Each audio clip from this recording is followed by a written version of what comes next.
কিরে তুই যে খাচ্ছিস বড়াটা কি মচমচা হয়েছে? হ্যাঁ একদম মচমচা।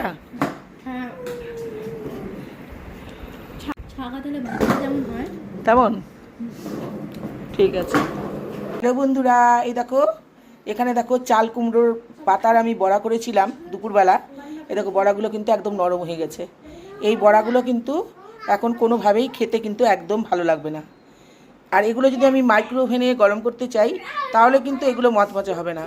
তাই এগুলো আমি এখন এয়ার ফ্রায়ারে 5 মিনিটের জন্য ঢুকিয়ে দিচ্ছি। আর 5 মিনিট পরে কিন্তু এগুলো একদম মচমচা হয়ে বেরিয়ে আসবে। 200 ডিগ্রি সেন্টিগ্রেড সেট করে আমি 5 মিনিটের জন্য এগুলোকে দিয়ে দিচ্ছি এয়ার ফ্রায়ারে। দেখো কেমন মচমচা হয়। এই দেখো এগুলো আমি এয়ার ফ্রায়ারে ঢুকিয়ে দিচ্ছি।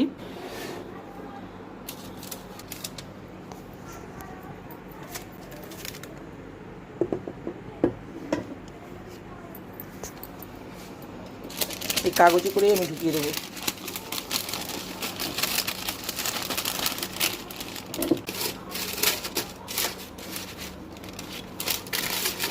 এই যে একটা বাটার পেপারের মধ্যেই দিলাম, কারণ গরম হলে মচমচা হবে এবং তেল বেরোবে একটু। পেপারটা ফেলে দেবো। এ দেখো 5 মিনিটের জন্য আমি ঢুকিয়ে দিচ্ছি। আচ্ছা, এটা অন করাই আছে, এসে 200 ডিগ্রি দেখো সেট করাই আছে আমার। আর আমি এই যে 5 মিনিটের জন্য সেট করে দিচ্ছি। দেখো এই যে 0 আর 10 তার মাঝখানে কিন্তু এই দেখো 5 মিনিট পরে তোমাদেরকে দেখাচ্ছি এগুলো কেমন মচমচা হয়। কারণ কড়াইয়ে কিন্তু দিলে আবার ওর মধ্যে আবার তেল তেল ভাব হয়ে যাবে, আর এতে কিন্তু তেলটা বেরিয়ে যাবে আর মচমচাও হয়ে যাবে। দেখাচ্ছি তোমাদের 5 মিনিট পর। 5 মিনিটের জন্য দিয়েছি, কিন্তু আমার মনে হচ্ছে হয়ে গেছে। আমি বের করে দেখি।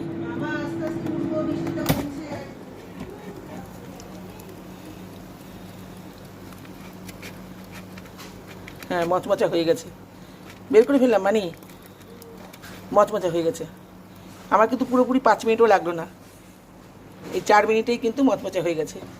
এগুলো এখন আমি বের করে কিন্তু এগুলো খাওয়ার উপযুক্ত হয়েছে। দেখো একদম কিন্তু মচমচা হয়ে গেছে, একদম মচমচা হয়ে গেছে। এই দেখো আঙুল বসছে না, দেখো এই দেখো। তো এইভাবে কিন্তু আমরা এয়ার ফ্রায়ারে কিন্তু এই বড়াগুলো কিন্তু এই দেখো গরম করে নিতে পারি। টাটা। তোমাদের যদি ভালো লাগে তাহলে সাবস্ক্রাইব করে আমার সঙ্গে থেকো।